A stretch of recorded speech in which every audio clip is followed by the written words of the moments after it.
ua folofa atu ma faatalofa atu i lau mai moanga sa moa lenei foʻi vaega o le aso ia i le gaga faaloalo ia e fai ilu leo e fai mafofoga taumomoli ia o le saufaiga nei fioga i lii faipule ma tamatai faipule o le faatuatua i le atua sa mo ua tasi i le tatou polokalame o le fofolo le fala ma tusitala matou te faatalofa atu le tulaga aloia paia ma le mamalu sio tatou atunuu ia ona o le tatou taunuu mai foʻi lenei aso matagofia i faaiuaiga aluega o lenei vaeaso ia faatalofa atu ma le agaga faaloalo i ou mamalu faaletala lelei i ou mamalu faale atunuu tainane ou mamalu faale malo ia i le matou teletonuga ia o loo ua taoto i le agatonu ia ma taumanuia galuega sa tatou fega ia i lenei vaiaso foʻi ua atuanai atu ia ae maisi ai le tatou tapena mo le faaiʻuga o le vaiaso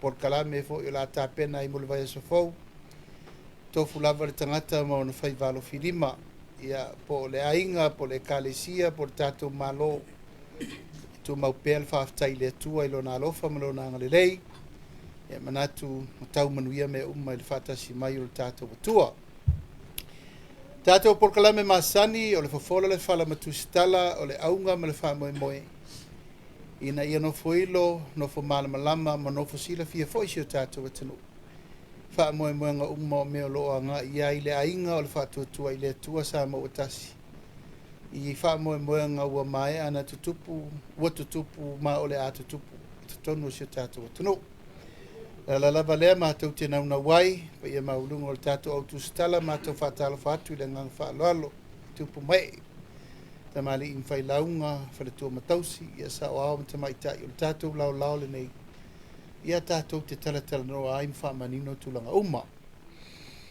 a malo atu foʻi outou fai valofilima o le foʻi matou te maitaugalu ma o matou matamata atu foʻi i loutou oi sasaʻe mo i se sifo ia o aga na faatemo kalasi e manino e le matolevai lautou galuega ia ua neʻi avea pito tasi se tala po se upu po se faamatalaga ae lelei lava le taoto i le agatonu e aoao manogi ina ia atoa lelei faamatalaga mai le tutino ma le tuatino ia ona taoto lole le agatonu o faamatalaga e tatauna talanoina ae fai le faamasinoga samoa nei la aso sa matou mai tau lava i taulumaga o le lava i aso ia sa outou agaʻi foʻi i nisi foʻi o le laitu i tulaga taupufai o malo mai sa matou mai tauina foʻi ese le matagofia o feiloaʻiga le agoʻi e maua ai le malamalama ma le amiotonu i le mai moa maia sa moa i tatou faatalanoga uma na fai o le matou foi tatalo faatauanau pea le tatou autusitala ia aua lava neʻi punitia soutou finagalo e fia faalia mai aua lava neʻi outou alo le ato o le laau pe taufiufi faamanuiti ini mataupu ua outou silifia e tatau ona outou fesili mai ai le saufaʻiga lenei le aga o loo tele lava upu matala o loo faagasolo ia ma tele ai ma upu matala e lē malamalama mai le atunuu po o fea le saʻo afea foʻi le amiotonu upu matala o loo talafo mai o le agaga moni ale na o tatou mataupu nei matou te lē fesili atu a mai ni tou fesili le mataupu le ma le mataupu le ma le mataupu lea tatala aua neʻi ai se punitia po se taotaomia outou finagalo matua saʻo loto uma outou lautusitala le aga o loutou finagalo lenā ma o le inā e taʻitaʻi ai lautou galuega o le saʻolotoga o e fesili ai mea uma o loo tutupu au lava lea na ona matou pipi ama ia tatou puipui mai mea afia i ala faatulafono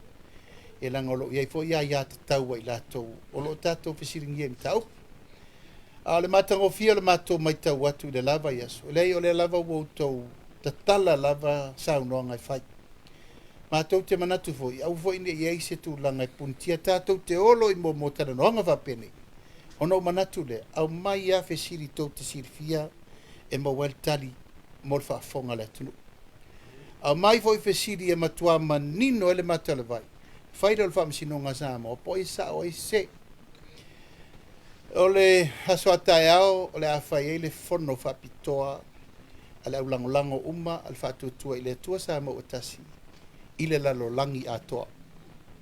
E le ngata i Samoa nei, ia o turi inga umo le lalolangi o lo ia isu i awai, ia ma fale fia, ia mawhai fale fia, mai tu malae fia. O le ainga o le whātuatua i le tua Samoa o tasi, i le lalolangi atoa, ia e mai se fo isui umo i tu maloi Samoa nei. O lea whatu au suia le urua i fono mo mole nei. Talu, o na tūle mai. Whātuatua i le tua Samoa o tasi, e tau ave le tunu. Mai le tu e nāma se la ina. Whāne o tau sanga, o tau whātau mua awa le sā, fo lau o le whātuatua, tau whātula i le malo. Ma nā tau te sisira mai, ia ele i whaingofi. Pe tau i lava malu i tau, ma whaingatā, pōpua ngā, whawhi tau li mai le amatanga, e o mai le temini nei. Mai ele i whaingofi e fo i le tūlanga, o le whamanino ino tūlanga, ina ua tau nuu, i le whawhi tau li le utulai mai, ia uo ia i le vai te tonu le vanga whau whai. Ia, ai iailo mātou tele tonu. E se al teimi o le tangata, e se le teimi o le atua. A whaisa le tupu ma mai nei tausanga e wha utuna i atu. A le whato a tupu le tausanga u whai wi uno foi, o na mātou tele tonu le. A tonu o le teimi tonu le nei tauna whai ele fono lea. O na lea ua matua o yo o onga taunu unga. O le wha moe moe le amataina o le vaenga whai whatua tui le tua sa mo utasi.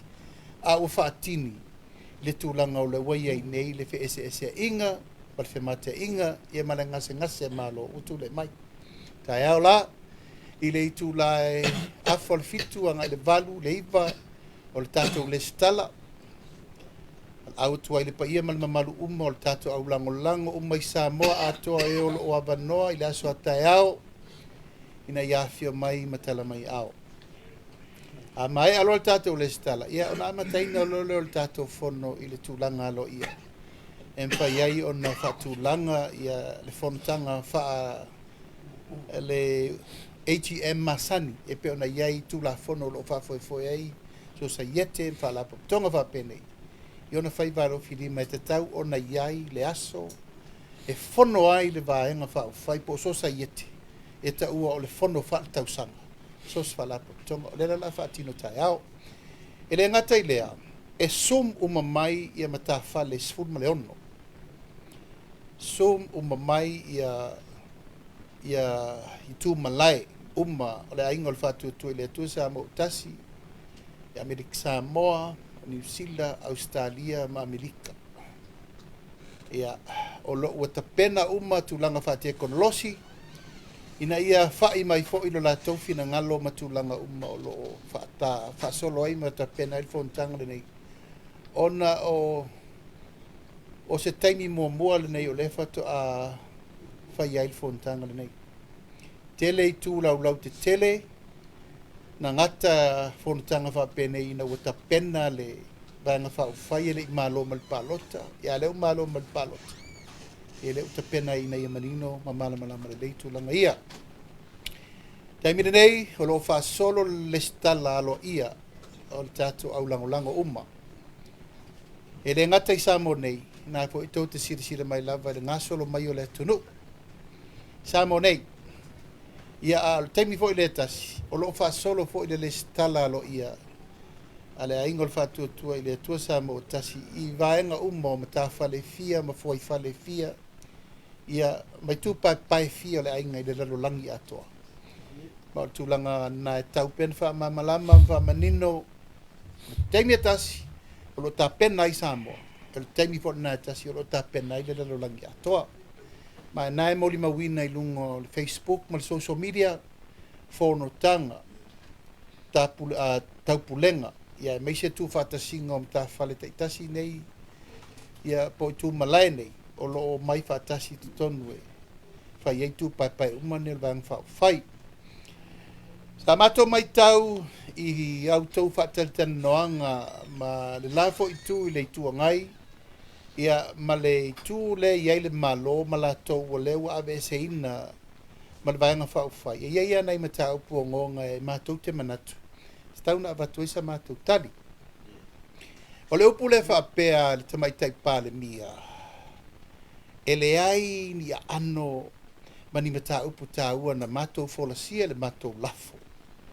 E ono te tau ai o na tuumuri ese ma le mālo. O mātou manatu, e te tau o na amai ilunga o mātou langona na abatu na folasia le whalefono. O na o mātou vai atu, e tasia le ala leo po le wale si whasa la lau na lato mamolia mai le ano whale o manatu na mamoli e le fionga ia muripola, e meise le fionga te lupe, le fionga ia leota, ia meise ia le fionga ia fuiono, ma le fionga ia te apeato. O le mātou tari tanunga, ia e te tau lava na whamanino malmalama, mafua le ina le mai mo mai le tanu. O fea, oro ave iai, le whata ua, a le fionga te meitai pārimia. Taimi o te manatu o mta upuna e tauntato whaasoa le iai.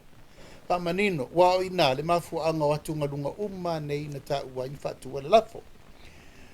Lona lua, ua sau noa le lafo i tu ngai, e whape atu e winga i le mata upu o le whataunu ina o le lafo tu whatasi. E te le lava le mata upu e taun whamamala matu langa o ale sa matu tofia o i o le matu sotanga. Ana tua mātou te le i wala aulia le chau pipi mai e join le mātou lafo, e le ai. Mena taunwa mamlama. O la tau wana tusi le fafonga whetala, e fia iai teu ngō le lafo. I tu langa whatu lafono le mautafono le pale mene, a whatu se lafo. Tala lava no en whain whai teu ngō, po i lava. Ai whatu le pasi e tu langa, pasi e teu ngō na watu. Ei tai, wa watu la tau teu ma utalia le fonga whetala, e tauna i teu e whapopo le lafo. Na mātou taria fo i la tau teu ono le manatu, ia aua ne i oti tua se langona, a tonu e au ngā fo e man malamati re mtau. Ai umana e teu na watu. Aua mai le la tau wha maumaunga muri. Wa mana o loa e join ma mātou, wa mana e ufale mai e whai whaatasi le lafo. E leo se lafo la ale fast. Aua mana o loa mai, le lafo le chapipi ma le lafo le fast. O leo pusa o sa moa, e le ai se whai unga fono le whatuatua e le tua sa moa utasi. E whai se mea whaapea ma li tua ngai. Ona mātou te mai tau. E le o lilo la lor sila mai sa moa, mātou te le o whaatasi ma li tua ngai, pe a whaini o ongo me ta upu mai o io matu ngā whaapea. Ina nei mai tau mai le atunu, o mātou toi sulu i o le tua ngai, e mana o mia pe mai se ai bai ngā au, e whatu la i ele mātou tari tanunga o le na whai. Ai tu lava ia la tō, o lei o la tō mawhau whaut me ta upu, o le me ta upu, mātou te tau whai te e uma i le whai ngā malo, e lai titi le whai no, me la minority government. O na pule leo la tō, ai peita ian, o mai tau, o la tō whina ngalo e take over le mātou lafo, ai leo se la tō lafo. Le lafo mātou, le la sa mātou whamalia i lo, iai ale, malie, e le mawhai o na whai se join motion. A whai ua whai ina lau tō mau sa whai. Ona o loutou taritonunga o le tūlanga lea ua le to e whaatuatua ina i le mālo ona le minority. Ia lea na mātou whaadia manino, a peo nae whaapea maina. O la mātou le langolango, o le tau lafo langa tau tiri langolango, fo le mātou lafo. A le sa whamanino le lei ale i le parliament. Na ala na mātou le langolango, o le la tau lafo. O le mātou whai atu, ta atia le tau lafo. Si ai uma me tauna wha mua, le fo isa tu la in wha mamalama le parliament. O le ale priority, o le ale me te tauna ave il wha mua zamo. Tu la fono ia. Le la ua pasi pile tot. Le la wha toa wha auru le mātou la fo le vai asolo na lua. O le tala, ia ta atia i pepa o ngā luenga, se taimi, na whai lea. Ai se i wha mua isi tu la fono, o atu la fono. Whai ngā baalota, le entato be besi ei nei fo. Tu la fono leo, e mal tu la fono, o le 10% o tina. La al mena tupu tai ona, tu la mai lavar te mai tai pali, e mana e fai loa. Al mātou tala, se fai mua ia mata upu e se mai, an tātou tara noa le lafu. Ai pe ua mua lo na tu la mai e fai le pui ngo ia mal kapeneta, ai tiai tu la fono ta ua ia mātou te nauna wai mo le atunu. Ia, wale ma whaile mātou whi naulanga ua mātou whai ina. O na utu lai mai fwoi tu lai, whai mai. Whai lo le taimire nei. na laina fai a le la utu lai mai nei fa ma ni ma tu tala wa tia ile me te tauna a ver fa mo mo le tu ai fai le la fo le pui puinga ole no foanga ole malo i te tonu ole parme ya ole la wa ali mai o upu matala umana la lafo e la lua tolu masina taluai ole malo sori fa vai ole malo ele atoa ole malo ele titi ata o le malo ala le tali into e fetu le pa le chabibi o toyo to lango le mau o lesa ala langai ole sori fa vai ia ma le minority government o isi tu manatu e o isi tatou tala le fiafi nei ono tu langa le ua tua iai ia le fionga le sabe minister tupe le fionga mi pola ona oni malili yenga na sainia ile mele le stock exchange ma me uma ia na fai mai Hong Kong ole ava nole ni e matua fa manino le le ia le natu langa a to ai fo i matutu unga le una i mai lava le va al cade run ia o le fa tu mai ya uma to ru per cade run o usa minister fa to to lupe el minister of sotai ai malolo le leia minister isuinga lai sene o mai va ale tunu ia le walu tautua o le wa falala mai ne ia matou ne le tau matou te fiatari fo in tau puna le so nei lona lua o le siringia o le fasela e ka le papopi le fa pe o fai tua ua o saini ai le marilienga ma Amerika Samoa e fai de papopi tua tu fatasi Amerika Samoa ma tato nei te manatu o se lao le lei fo de e va tuisa matu tali lona fa ia o le mta upu i tato charter flights ia no mai na tu la ia i fia me le motafono ma fa si sila lo o a fia ngoa o mala ufana ile mata upu wala ina ta ofi charter flights ona o le a fia ngoa o mala ufana ile mengo charter flights e o mai leso ele imoso o avano te tula i el parlement ile sa no anga fa ministerna a le sa fia tali mata ile mafu anga na lai ona o to ya fia mudi ile mta upule o ba le tu sa o e tolu pe fale na sa o mai sa mo ai te le ar me te taun fa ma malama le tunu le melna na mafu ai lo wa fianga ile mta upu na luai minister tu lisi temina saini le fe nga mal company le e mai tato charter flight fa o mai sa mo peita o tao fi tu la vale na fa manianga mo le tunu ona o fa mai o lo wa fianga ai te taula na mamala masamo po la mena le no wa fia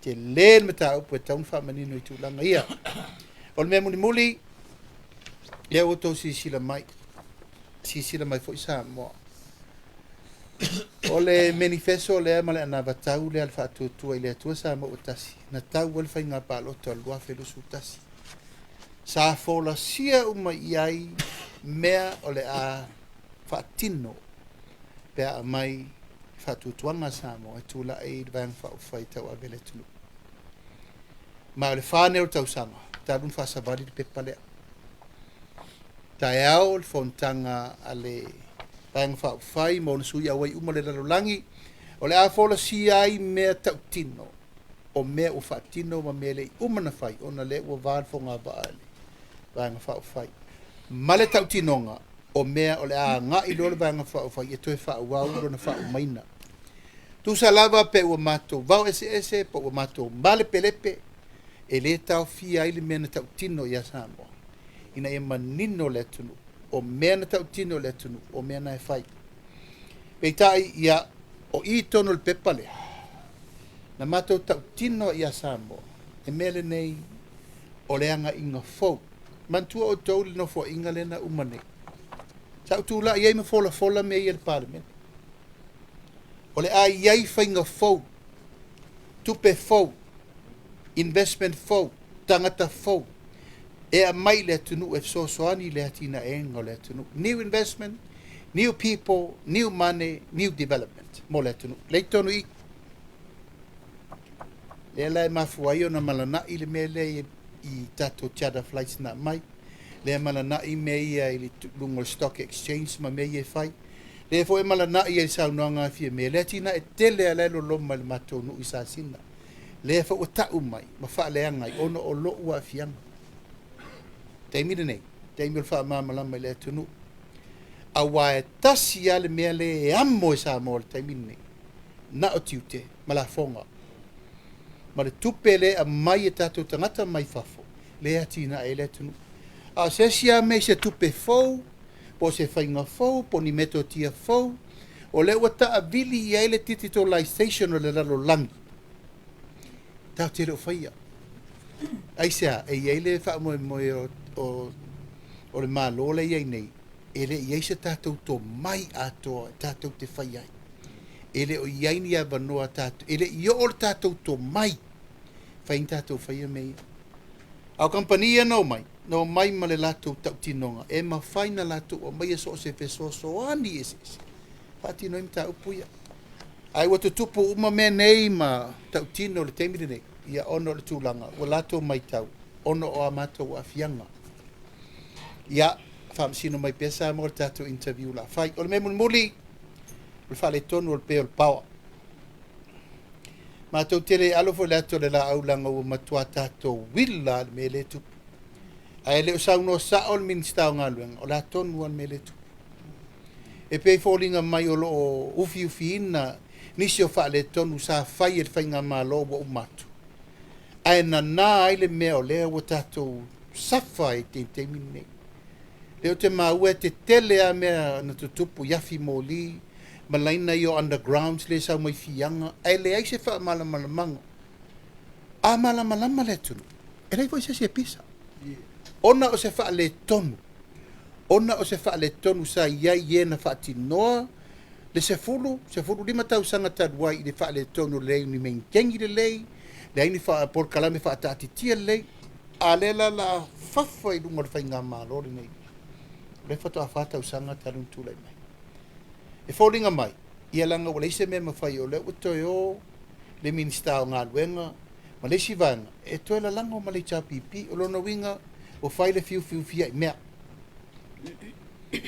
ua fepuni aʻi mea ia aua nei tautalagia ma taupu i lea sa tatauna faali ia sa mo le mea le lena tupu e aua na matou loa lena saunoa atu le ua toʻulu me faigaluega i totonu o afi e lē nonofo atu oulu e ai tagata faigaluega ua tuu mena i totonu o afi ai sea e faaleaga i afi o le upu na lena maua mai savai ae lei se pisa e leai ma se pisa ona ia o loo iai pea le tulaga o mataupu ogaoga faapea o loo tulai mai ia a o loo gatusa ai lava le fematiaʻiga ina ia faaleaga le faiga malo faaleaga le taʻutinoga ua leaga paipa ua leaga vai leaga le tise ma mea ua faapena ia na manatu lea le faafoga mai e le autusitala me se foi le faafoga tapu ai mai e samoa ona i polokalame na o loo tapena foʻi tulaga o le fofoga fetalai ma mataupu faaletulafono a o loo matou faatali seʻi uma le fono le taeao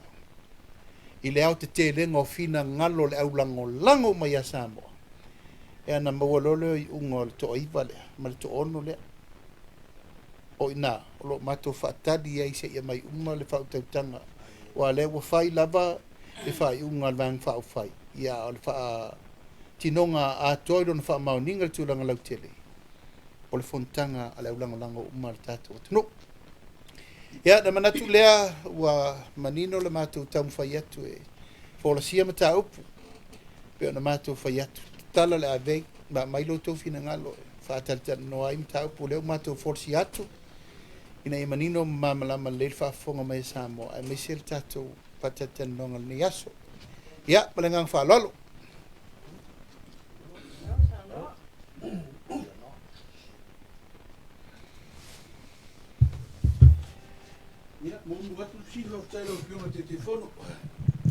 o le folasaga manina o tatou mataupu o le a tatou talitalanoa ai lenei faaiga o le vaiaso lau sili muamua o amai lau soifua maloloina o le taumauana i tala foʻi sa pisa taofia o le falemaʻi po o le a le tulaga po ua aafia lou fatu ia o loo fesili muamua le ma le faaloalo ia a le te sisila mai a le tatu faapasaga ai e leise mea ua faaletonu o nai mta upu fo I le maliu sio ai ngai sa fata ia fa pena so I fo e te me mo le la vasa fa la lo tu lunga fa o mal men fa ia me mo la lo fungi le tu mo mal malosi after e la lo le tu mo nai fa la mo ko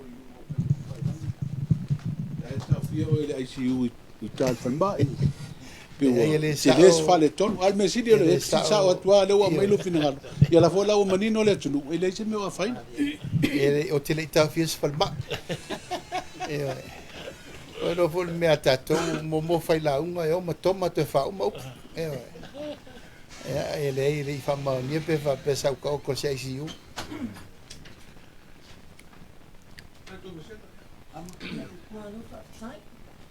Fata fo to le ainga fato to le to Samoa tasili to la le o le awauli o la fasile mo o le wa mai a fa le sa no anga te mai tai pali mia le to langa le stock exchange le an fa pia na malanga lava le sa se e mai le fo le minister to pe o no ma se fa tanganga ale kapinita e fa tino to langa fa pia manula mo la vanoa Fe fa pula mai mul polar tu langa pe ona yele sa no nga temeta ipale mi ola tonu tu langa sa ta ti ai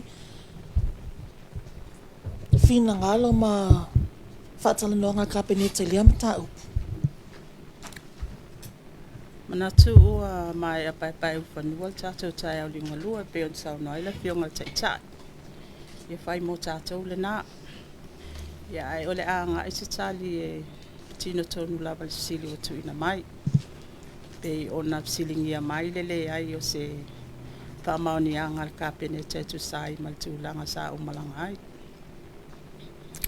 ya mol silfia sai ai le fa mauni ngal kapene ta lai foi o lo sila fia le fio ngal tamai tai pale mi o ia sa bala au mai ile aso na ia o le o te I fale o tiu o lo ia ile bala au dia e mawhai ai ona o malanga I o ia nga I lava lea I le palaulia sa tu ina mai.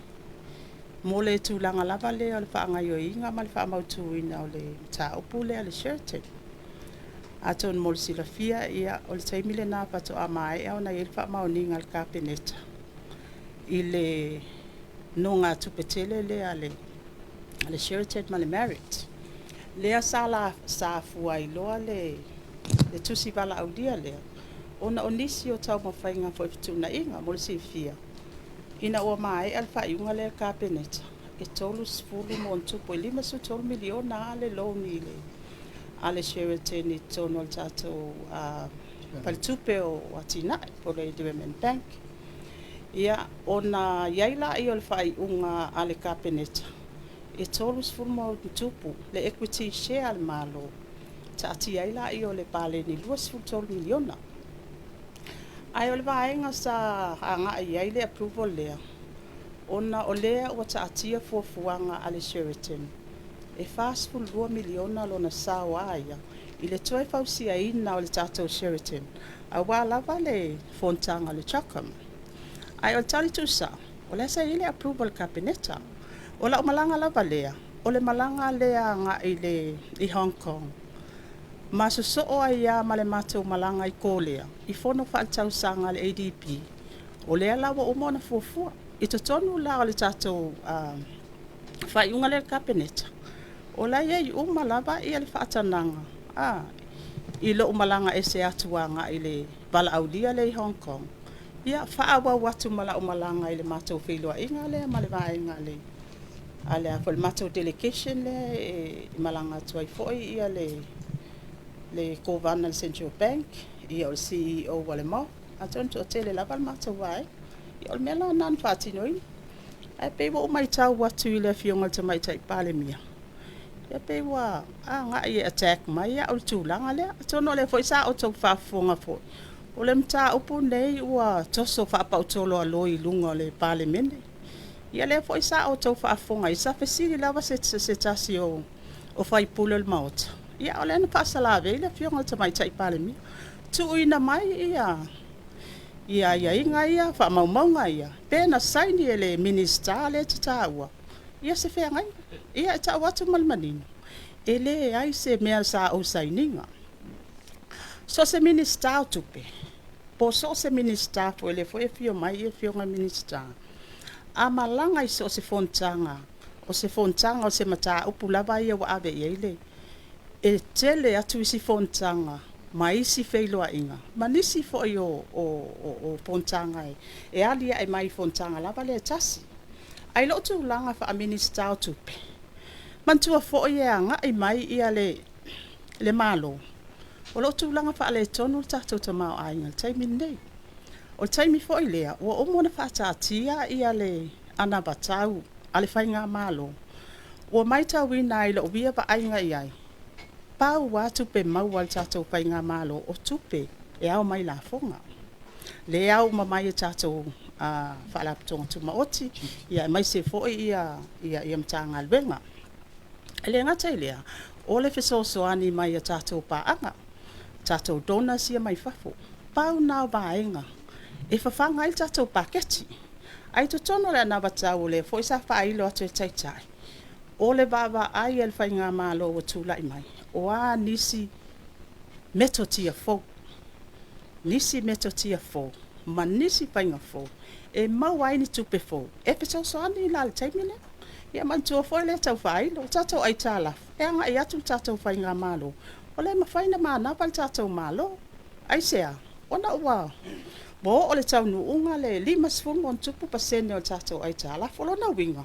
E tatau ona watu fai ngā malo. Ma la tau fo i tāpenanga. O a nisi au wala fo. O a nisi fai ngā fo. E tatau wai ona maua ia vai ngā tupeia. So e peila o le whaamani nonga le na. Ona e tā ua. le tūlanga lea ua saunoa i le fionga le tamai tai pale mia. Ia, e langona lau whaanoa noa. O lana fola sanga i lea so le sa uwa ia tuai. E whahi mai e le eini a ano. E le a noa mātou fola sanga. Ai asi sila fo i mata upu sa au whaasoa tuai ia uia. Ana pata ua e ia le tusi sa abatu e mātua tua. Wa leba o na toa fi le mule mta upule nei. Ai mai se o le tusi. Sa tu sa awa i ona au. Le ai ma se whaatala noa inga i lunga le kapeneta. Tele po i mātou tatala noa nga i lunga le kapeneta. Sa mātou sa i ai. O lea e alau tāpenanga ma lau fuafuanga i le matanga luenga o leo leo. O lea ua o mai i ale mamalo lea tunu. Wa latau le whaatuatua ina. Tu lau le matanga luenga. Le matanga luenga o leo leo. Wa tele mata upueanga i atuai. Ai le o tali mana o le matanga luenga o leo leo. O lea le tūlanga i tūla i mailta i tai. Pea le minista o leo leo. Fai sanga tu alalo le minista o leo leo. E le i fai ngō fia le matou tala noanga ma le matou whaasoa i lunga le kapeneta. A o malanga le fionga le tamaita i pale mia. Lea sa iei le fai unga le kapeneta. Sa taita i fono ai ia le sui pale mia. Ma maua i lo le fai unga. O le a o mai tangata mai fafu. E whaatino le sue suenga lea. I atono le sa auto sisila iei. Ma e al matou fono le kapeneta. Whaatino lo press conference. Al sui pale mia. O fea o iei le teimile nei. Po i mai le fionga le tamaita i pale mia. Koe kalapa i kua. Le fai unga wa umonga fai ele kapeneta. A tonu lau tu langa le na. A kako wofo i simta upu ia sa o furasia i tono le mauta. E a fianga le eisa. A fianga le eisa. I'm a mother of 5 children. My grandchildren. O te nofo pea ma uba ai ia grandchildren. O le a fianga. I alo ma whanau o le atunu. Pe a le faise fo i le taimile nei. Le sa o fola manino i lunga le o le palemene. O se mea fua le fasioti e le istangata. O se mea fua le leilo loa o alo ma whanau tene. To e maua mai o le fasili. O fea na leilo loa ai. O tātou whaalonga kun tānga luenga o leo le o au maiseli poti vaenga umai. O fea o whai ai. Leo o mal taimile nei. O lea fwoi wailoa, wa uma ona tu ina atu le li poti. I lima o lea fionga tamaitai pale mia. Le sui pale mia. Ma le minista o leo leo. O lo o manino atu waisa i ringa. A fianga uma o le aisa. O fea la o fai ai. O le ala le winga o lana saunoanga. E le a noa mata o folsanga. O lo na winga e ta o mai ai. o se taʻitaʻi lea lofa o se taʻitaʻi e lē amana ia ma fatiaga o tagata anu o Samoa ia ma le faalesa i oi tafitoala safata a afia ia le tamao aiga o le mea e tua i ai le atunuu o ai e muamua lave aʻe o ai e muamua vatu faamaninoga o le taʻitaʻi o le malo ia sa ua vatua le faataʻitaʻiga Jacinda Ardern le palemia o New Zealand sa tupu mai loa le faafitauli lei o Christchurch sa taatia uma mea a le mea pitosili tāua o le tinā o le tamaitaʻi sa taatia uma ona tiu te tau ai faapalemia aia agaʻi o le mea o loo tulaʻi mai le faafitauli o le ala selagona o tagata Christchurch ina ua afio atu le afioga tamaitaʻi palemia o New Zealand i le taimi o loo mafatia ai faapena le lagona o le itumālo safata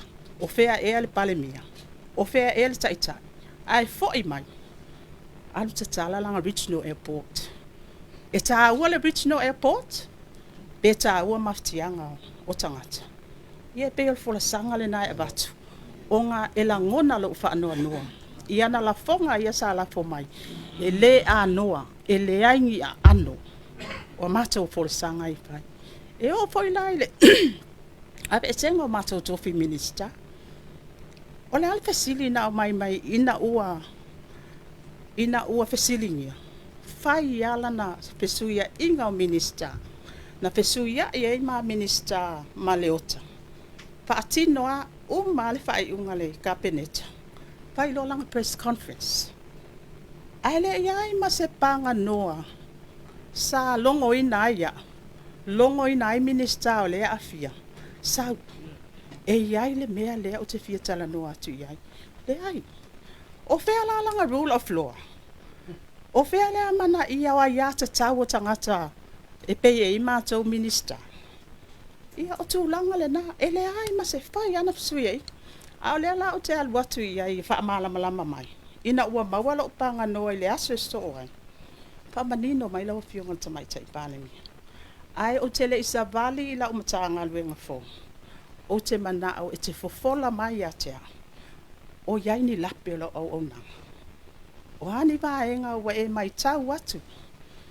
o faaletonu ai le faatinoga o lau auaunaga o lē sona tāua lenā o te alu maʻo i lau matagaluega fo ae saunoa mai mulipola o lea o te iloa lelei le taimi sa tatou agaʻi mai ai lou tulaʻi mai o oil minister tupele i faigofia tamao ai o lea ua o manatu ai ua taatia i taʻotoga lelei le tamao aiga o Samoa e o le tatou ai talafu ma e amua mea umai ai o te manaʻo e te alu i le matagaluega o tinā matamaʻitaʻi o loo taoto ai le tatou pepe le tau faaola ma tau faasavali le atinaʻi o le itumālo miliona ona ea ua tuai o lea lako aʻo mai ai lua laga folisaga le ia tea ai o ke magaʻo e ke alu e faatino le galuega lea a o lea lai mai tau atu mai se agakala ia fai e leʻi saunoa saʻo mai logauiga o lai foʻi faagukulua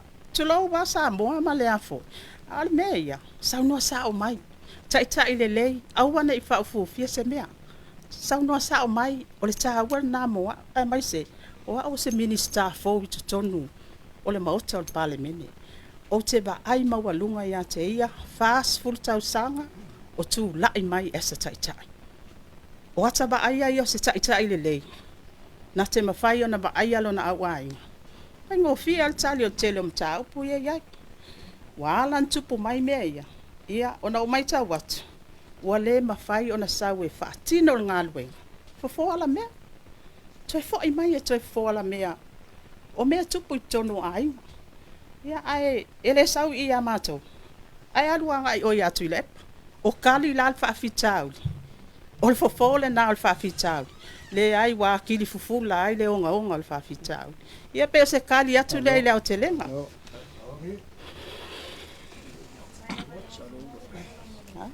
saunoaga faamalamalama na ona toe fia tuliloa atu lava o le fesili lea seumanatafa i le tulaga lea pe o le saunoaga le tamaitaʻi palemia e leʻi ai se faatanaga a le kapeneta i tūlanga i company e tolu lea sa whaapea na sainia.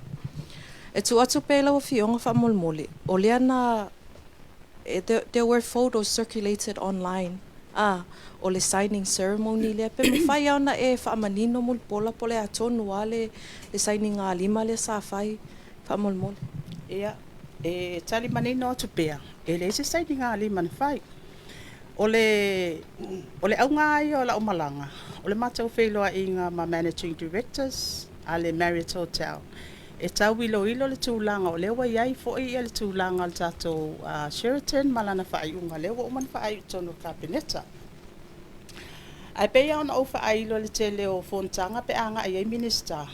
E le pau i o Fontanga o le tele i o Fontanga ma bala au lia mwhai. Lea la iei bala au lia lea o Sheraton. O se tasi o investor si tono baenga lea.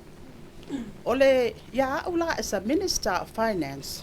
In the midst of all these investors, o le ale mea la ule e afoi, la ale fai eisa au tala e promote ai ma fa ala wiloa ai Samoa. Ai le eise mea na usainia. E le eise mea na usainia. O le mea na e ta au le fa manino. Ma te tau fo na tau silingia le pale mia. Tu atu ia o tō. Se fea ngai ngana o walu sainina na. Ile tūlanga le stock exchange. Ai maua lo le ava no so se minister le fio kul min le fio ngal fai pule sa minister patuanga. E maua lo se ava no ai mai se lava investors wa o le fono lea. E mai ai fo. Wa o le mfai ngo ngai yoi. E yai investor valele. E yai investor e fa wai fale mai. Fa wai fale a onga. E mafai onga fai yai ia awal lau papa. O vai nga umaya malai valele. O investor sia. For a minister of finance, o le tūlanga wha le tonu ta mau ainga, o le ale mea o le ale ava noa i te me wha asoha. Ia, e pei o le tali na fesili, Sarafini? So popo puaile i Melisip City. O le stock exchange, e lei wha pena whatua wha ufale manufo, i wane nei. Nā mata mai le luafe ma le van, luafe ma le iwa, luafe se fu. What issue al malo license? We can provide that. Or company or affiliate fa atasi mo tu malo lisino ele lo tu malo. Na mai la le concept. E a mai fa pula mai ya Samoa. O fainga phobia, ma methods phobia ma wai tupi. O tau fa tau inga i lungo share mo market. Lua vese fu. What issue license? Su tasi su lua su tolu su fasu. Sa wai lava le temi atone, pato apoloka nei ai nutura i me whenga malo.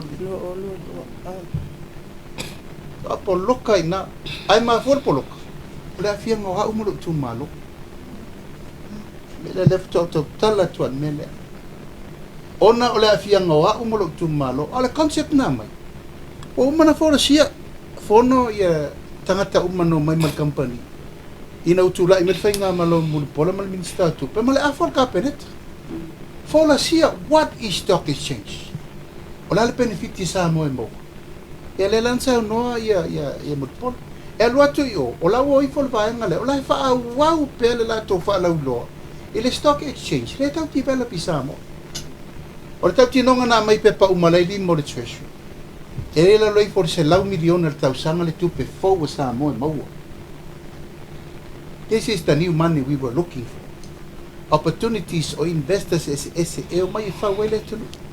Peita, ka ofi kukua ono le affiliation na le o fa matala tua.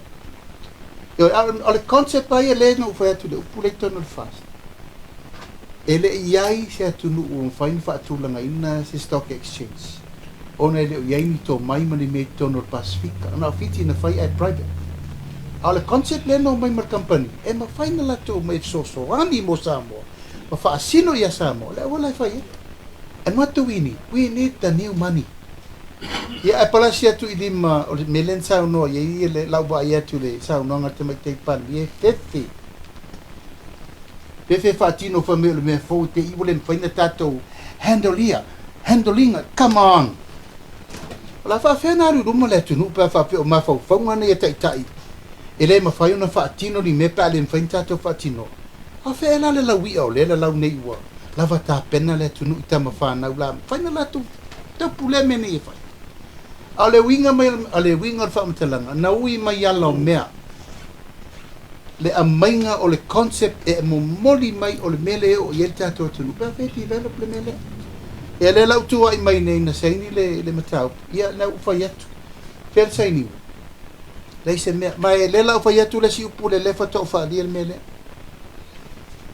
ina ua whai fesue ingol tapeneta no walu ia fia mele o fetu e why did you do this without my understanding as a minister of cabinet and as a senior member and me as a chairman of the party lama uma fuai na whai fesue inga ne e au noma se lo tato mama tato ba nga whao whai mami ele i ule lei te lo lan talan whai mai ma mai tonuan me le whai mai muti polo ona waru saini le me lei oi Hong Kong a fo angana na whai le reshuffle lea ma rea muti polo le whata o whetua le tala lea o whata o au evidence na mai o le wha vai lau manatu lea o le whasuia inga lea ona wa ele fia walu le minsta o tupe whai mei a whewhena whai au whai unga le wha vai ea wha pea o fai ono lo wita il tūlanga o le walu muri pola fai le mea na tatou ia e mea lu muri pola le malanga ala na maule na na mai eta ma fu angana e le lau fa mamala matune minsta le mani nongo le mele sa tau mo fai iai le tūlanga o le tupe fau ma tupe mwhai eina fai ati na e le tunu umori kumala Malo. Po te fa popo atu ai le saunoanga le whionga te tai. Ina ua o wanga i tonu as a Minister of Finance. Ma sina mua. Ai tau nuu atutusia investors ese. O proposal a investors o le etu uina mai le lako mana o mia investi Samoa. Ma investors, ma proposal a investors o laua malanga mai Samoa. E whailwhailua inga. Lela iai investors ia. Ina ua tau nuu mai ia investors ia. Sa o talo ina umale Africa peneta. E iai le mato finance cabinet committee. Sa mato iai uma. Sa iai le ko vana Central Bank. A wam ta upu ia patino ia Mekau Investment e patino Central Bank. Sa iai le CEO on tanga lwenga tupe. CEO wale MCR. CEO wale MCO. Iai uma CEO wale sifa. Iai uma official state. I file a presentation. A investors nei. Na mai almato fontanga le asolea. Tu umai officials. Iwe ta pena mai ia lato fa maunga. Ai ole upu na mato toi feilo ai. Ile mato fontanga so ai. Toi o mai fo ile company ile. Ma fa ai loa mai. Po o iai sesi mea opoloka ai walai ona tuai. Fa ai loa mai. Ele tato gobana. Ele ai se capacity o tato tangata. Ele ai se expertise o tato tangata. Ona ofa fo ile ole company le nei. E mawhai ona lato au maia expertise. E mawhai ona fesosoani ya Samoa. E umale mta upulea. Ole whai unga o taati ai. E oe whai feasibility study. Ona batu le ilunga le kapeneta. O ingala le ko a mai e le mta upulea. Ai ole ta ua o investors i proposal ia. E le wha pektu ina mai lo al minister. Endorse al minister le ai. O le tiute lea ma le matawhai o i al tātou kōwana, tātou Central Bank, e whaatino le due diligence. Ai wa whate ia, o le company lea. Lua afe sulfa, lua afe sulima wa nga issue ai le business license. O ke whasiling ia fo ila au i al tūla i mai le HRPP. Ai sa mea wala tau issue inga ai le business license. A o lea, ele o operate le company. A o le tūla i mai, e pei o le whaatali, walu tau sanga o whaatali company ma investors nei. I le li poti a due diligence at Central Bank. Pa ai lai vaenga i e toa ai. A sila fo ila tato investment by citizenship. Fia tau sanga ia le asa whai ele tau sanga le pasi el tūla fono le nai. Ele, there's no single investor or invest. Ia? E fesili. O le mea o whaatino ngā luenga tātou tangata whai ngā luenga le malo. Awa leo te whai atu. This case, 8 years, se fulu tausanga o tātia.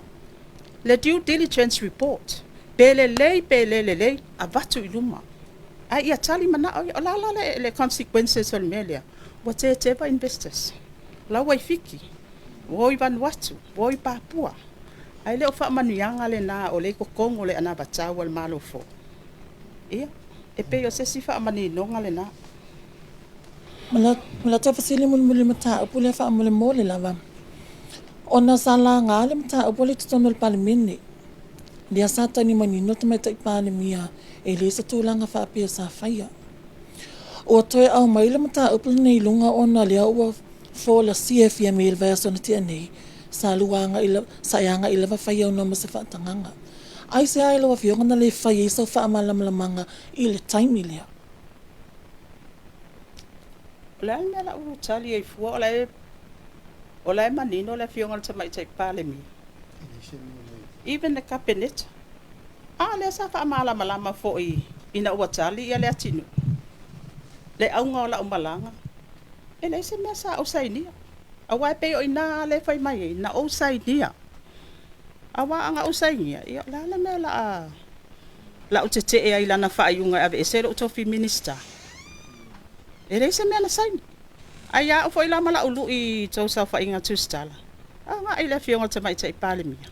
Pai tu i fo ia o tau le. Pesa e se whea ngai ngana ausainia stock exchange. O whionga mo pola, o le tūlanga whai lea pewa kele ea upu. Upu fō. Ia, e whaingatā na mālamala mai, stock exchange. Ia o lea whai whai mai o le free economic zone. Pe o le tūlanga nā e au na manino mai ili tātou atunu. O lau malanga, o le wala aulia le Sheraton. E se mai e le meka o le stock exchange le whai pia na sainia. Lea e te whai pia mai ma e sauna mai e le se mea na sainia. O le free economic zone. E le o malamalama i foi, po le ale ese senga. O mea e maua e sa moa, mai tu a i ngā tina e i le stock exchange, whamolmoli. Se o kari mo mua kulanga leo ka au le free economical zone. Latina e sa idi lava mol matu i tu malo. Le na mataina lisi ele lo tu malo na mata mai lava le lima se lau eka. Wa atol se ful mon tup tau sanga kala ma ko lisi nga lu se lau lima suwa fe tau sanga. Ona si tia lola i ol planner company le.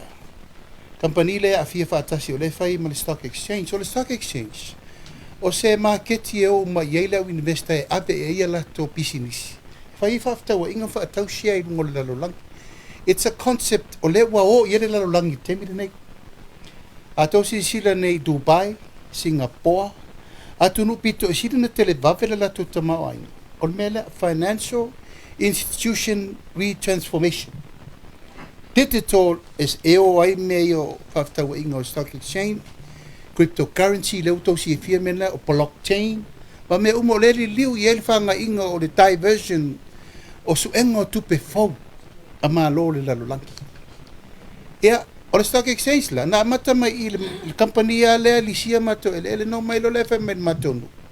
O le asui le tatou wha moi moi, o la tatou wol mea lau tele. Mana o mia nisi eka o le mato i tu malo. O le to e lima se lau eka la, o whaafe eka le mato lisi fau le na whaine. E mawai le mato baru se lau wafe, la te le lima se lau mo tupu wafe i le tausanga. Lea na tala mo moel mato tupe le tausanga le nei. O le wha moel me kau le economical zone. E o mai tangata mai whafoi whawai pisinisi lunga. Whalango si mea whale tari malo. Me mai inga luenga, mawai inga luenga tangata mawai tu lango me whalango si mea e ngosi o loa ma awi natu i whafo. Mena ta o le free economical zone. O lai ai umai sia tunu o lolang. If you ever go to Google, na tau wa ai lepo la le functioning o le mea ta o le free economical zone. Ia o inala, o le na mai ele e pe o na matu tau mwhai wha mamla matu. E te tau o na tātou whaia ni meto tia fau. E mawai ni fsoso ani fau mo tātou. Fsoso ani fau la ia wa mata no mai. e tatau ona mataitu le lei le malo le auala e faatino ai ina ia taunuu laga i lē na o tatou se atunuu o le pasifika o laia inu utuaoi e tutusa foʻi e latou faigā malo ma tatou peitai na latou filifilia sa moa ona o le tatou atunuu o le atunuu e fia o mai ai tagata ma o le tatou location i luga o le faafanua o le lalolagi o tatou o le nofoaga e peisi nofoaga tututonu e ofaga mai ai fe malagaiga valele fe malagaiga vaa ma mea uma faapena so we are the core center functions o le pasifika peitai ia ua lē oga tusa ma mea ia ua tutupu o le taimi lenei tusa ua ia i le upu foʻi lea ua tatou mai manua e mele ia o le stock exchange pe leni faamamalama atu o le latou na matafaioi e mai ai atunuu mo le lalolagi e mai a latou pisinisi e le stala i mafai faafetauaʻiga o le tutaua lava e upgrade atu ai ma tatou company local e o mai company tetele nei faipaaga ma tatou company local po le fale mea taulima o le fale handicrafts po o a tatou mei exporting o ia o faiga o tuiga o soaʻu popo o talo e mo ma le whisky ma mea ma faapena o le auala le mafai ai ona o mai tatou tagata fai pisinisi e militino fai pisinisi mai fafo ona o mai lelei fai le stock exchange e faatau ai share o pisinisi fafo mo le silafia o le kampani nei ua uma na latou ofia o famuamua i le faiga malo na luga manaʻi atu nei e o mai a latou e fau le center mo le stock exchange i nei lea na taʻu ai le kampani foʻi lea taufai le foga falesulima le ufai ai neni maketi o le ofa lenā tulau lava e faamaisi atu foʻi le tuu o le malo i lē savea ma minista tupe i lenā taimi laga o ia sa handlinga tonu o le amataga o le taimi taunu mai na o mai le kampani ma ofa le foga falesulima e fai uma ai le mea lē aunoa ma se tupe a le malo e alu ai e lei faataunuina e o'o ma le taimi nei ua le mafaina faia ona o le tulaga lea na saunoa i ai mu le polopoloka o le mea lea na o faamamalama atua i le free zone e tulaga o le faafetauaʻiga le pisai o le matou nuu i sasina le lolomo mai le faamoemoe o le kampani lenā fafeeka le matou e le lau alisi e 5 selau 7 afe na matou tupe maua le tausaga le na maua le matou tupe le tausaga le tenei le foi le faatali le situlaga o le polokalame le lana leu maitau ua poloka le mai e le mafaina fai e tatou e leʻi ready e mafaina tatou fai ai e kampani tetele ia ona manatu lea o nei mea uma e lē faapea e ela ai le vaai aʻu nei o le tamari i tumalo ma le matou i tumalo i mea na manuia ai le matou i tumalo ae lē na o matou e manuia sa la fai atoa ma sosolo mai ai ma sa mo atoa o tagata faigaluega o falegausi mea o faletali malo o vaalele ma le kampani foi lea lena latou o mai e charter flights mo le silafia le atunuu it's the same company that commits lena latou o mai ai vaalele e tolu pe fā lena faataga mai ia lē foi toe poloka foʻi e fia le tupe na maua i vaalele na ia na maua le faamamuga i le laloi folofā miliona malaga nana o mai ana toe poloka foʻi ona o loʻu aafiaga ae lē vaai ma tilotilo lautele i le tele ma le anoanoa i le faamanuiaga e maua i le atunuu lae mena tupu uma tatou me taulima uma tatou foalaauaina ma foalaau taumafamata i le maketi na matuaʻi o i savai e silasila ma vavaai faatau mea taulima tagata ulufale le uluaʻi seleselega palau le falefā faamanuiaga na matali na na maua uma i faletali malo tatou uma le sai samoa ui o lea o le faapulupulaga na po o le fesili po o a ia mea o faiga fou ma mea totia fou nei e amai le atunuu e saʻili ai tupe fou mo samoa tuloa e moʻi la o le mea ua alai ona poloka ona e avatu le proposal i le tatou malo o le autulaʻi nei outou ia i le kapeneta ia matilotilo mai ai loa le tulaga foi lele o le fai o malae vaalele fai o wafu bisinisi telena o le laagaʻi mai ai latou nei le ala lea ua alai ona toe taofi te leʻu maua lo fesili tulaga foi lele o lea sa faapea o le fuafuaga lenā mo le atinaʻi o le tatou atunuu a o le free economic zone lava ia i lou i tumālō i sasina o lea e faapea na ala ona toe taofi ona o le tilotilo atu e telē le mea e whaono tūla i mai ai, o lo o iai maa awhianga, o a awhianga ia i lungo le tātou atunu. O le free economical zone, e le ai mas tātou tupe aluai. E whandu umal kampani me u. Pau ale tiu te le malo, le sa tau na whai whaale le wafu i a saue mai ei me la ui o loa pia umana whau o loa i. Whaale le ma le whaale le lau mai tūrisi mo mai le ansa o isa vai. Tiu te na le malo e whai. A le whandinga o le free economical zone, e le se tupi. E le se sene apa no mai kampani whaatau le nau le malo. Coming of Samoa ko contribution le ai ma se me va pena. E va fonga mai muri pola ma le lato fola sanga no mai company ave le malo. Le ai se tupe tatou e ad wai ana tupe maua mai tatou. O la ofisili le palimeni. O le ele o malo lo lava ia le tulanga foi le tau te avea pea i tono le palimeni. E soli tula fono le fainga malo la ona le minority government. A o lea foi tau te whaapea mai. E te tau ana pasi tātou tūla whono la, lo iei tau te unga ma tūlanga whapena. La so tau whina ngalu. E whawhiona justify a wā o lea lai tūla i mai o le executive po le pūlenga whaatonu e soli tūla whono. A le mna umia le pasi o tūla whono ia. E siri o na whai le memo muan tau na whai. O le memo muan tau na whai e whaalu tūla whono ni mo le manuia lau tele o le tunu. O le mele ma te whina o le minority, e le ave sele ma to tel tununga so tu la fondo. Ma le fa wau al temine ma to tel tununga. O le pine o le tala mal fa maoni, na fa tu la fo. O le fa maoni nga o le matu leta li ina o minority government il temine. O le upu le fa mai le so tu la fondo le minority. Pa wa fa nga ma le sa no fie me fa mai le fo. O ai la le malo o le lalo langi o run se minority government. Whaatau mai. Na paua malo le i ran whapena malo tu lau lava whakominisi. Malo fo i aru whapursa la lau. E pule le paua ma le tupe ma le whasolonga. Eo e. Ai a tato wone i whaatau nu le mo le mea ta o le majority government ma le ato angal whaatem kalasi. Ia wha ato al whainga malo. Ona whai e leo me uma. E tu sa malo le tu lafo.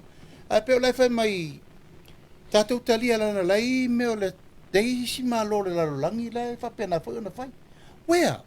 Who? Wai malo le lalulangi o ran whapea? Pāua malo le tātou te lope te rua ulawa foi ta ua Saddam Hussein. Katafi. Ma malo na o loo alu I pulenga whaafita-fita. Ma le malo si o le tupe, ma le malo e pule whaakominisi e tangata.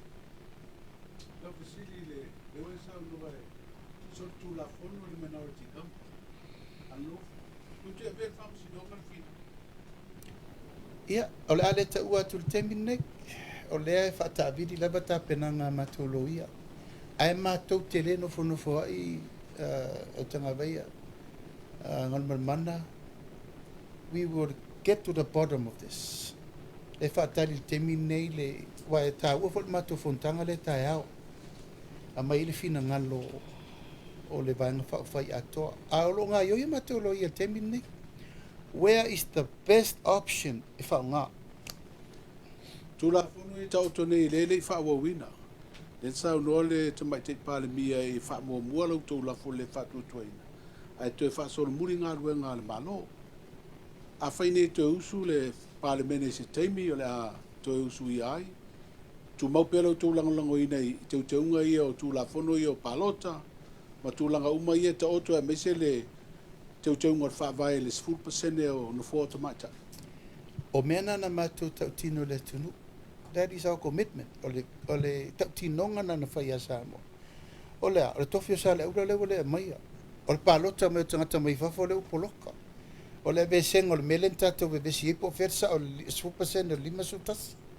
O le seng o le aveseng o le separating o le opar pui pui. Mea onga. E onga I tauna api I whamomua. A le lava ua turi lava ia. E mautele o nofo ai mo le whaafonga me le tulu. O le sa ili le awala pito I siri na le lei, vave. Ia ma, wa le fesiri ngia. No party, wa leise party, a le sa whai lava. Le foi tau te vai atu o le unga ia na I whafonga whetala. I masiana foi matai whai oi. A tu la fono mor sirfia. O le fatu a mato I loa nafi. Ese version le ilungole o le website le legislative assembly. Ese version le sa fa i le temile nei o le tau fa mai o le mele fina mai tatou. version sina wa ilungo le legislative. E fa pele i fa umaina o lo suinga fo uma le rana mel tem luaf suiva. Ai ai si tu la fono tuai o la lava ilunga le temile nei o le na sa no manino e lava le fono vetelai. O le fa to atau fa manino fo la to pitola. Na to si fiele tele o isi me fo le na pisa fo me mo. E ese mena pasi il parlemene, ese mena toi fai, e ma toi fesuia, isa inga le alo malo. That problem is still there. Olo iai pere mena, e peo na, o ia tu mato fa mo mua au te ngā vaia, al mana. O mea ia mo le atunu. O le loma le toi o apelila me tau au fia le fono au mo le whātatia ina. Tala muri au tu o le tupe, o le paia inga le nei a me se whainga malo le fast. O e seu tau tāpenanga e tau te whatuina se lafo le whatuatuaina. Mātou te re tāpena i se me whapena i se tara o tupe. O le ia mātou tāpenanga i luma mai. E le ma whaina mātou tu mamao. E ono vai atu, this is a serious issue. Le wai me lau tupu. Lau fo i atu le. Well, this is the option. La tau tāpenanga le e whaiere i o ie. Ia, ia e whina ngalo mai. Ia, da e sau noa a matal tātou mawtanga. O mea uma ia fofola i luma i. Le fofola le tātou whala. Ia levo ala fuatu ia tau fuana fofola mai. E iei mata upu ele mwhainwhai lo atu e tauno utali au o leta pena. Langa tir fia a batu nei ia na mawelo le aua leo sa whai mai o. Mai o io mai iltu langa o le maa ale. O mata upu e loa e lesi vai ngā au leo sa whai e lesi vai ngā au. Tauna mātou pui me ia mātou te whitara noa i mātou mal mātou loi. Tasi ala fisiri o te fisiri atu i le tūlanga le malanga fōi e charter flights. Le o tāu fia ona o lo finangalo whapea ona le ia ilo wa fianga. Awa le amanino lo wa fianga o le company o walo. Lea sa le sitala e mtanga aluenga o leipa. Ina ia whaatino ai le tūlanga le au mainga o tangata tāwhau ia mai whafo. O le ia isi a tātou company whapea. Isi tātou tours company. Ia pi o lea na whaatino e le company lea o walo le. Ia o pila le tūlanga fwere le titila mai. E le ngata o le Minster, e le teimi lea. A o lea whianga o walo. O le uto e whaanga i oi le company. E toi tawhi atu ai le tupe i tonu ina. A o lea ta oto le si lau tele o lea. Tunu am whaina mai sau whina ngaru. O le saininga o le saua vaalele ia. Na fiol min statu lisi saini. I le lua tausanga tanu statu le mail whainga malo. O le company na me charter flight. Whatever na mato wa fia ilu tu malo. That is my affiliation. I le fauda le affiliation o umali tu malo. Mar company. Aina mairo company o le afa tino vaalele. Tanga vai es furu tausanga o whaila ungaluenga lo ualui promos ale tourism i Hong Kong. On the company's funding, Power Mel Tourists are final misa mo sa matobo. Ma maila to promotion material faali el Expo le ale. World Expo. Itonu Hong Kong.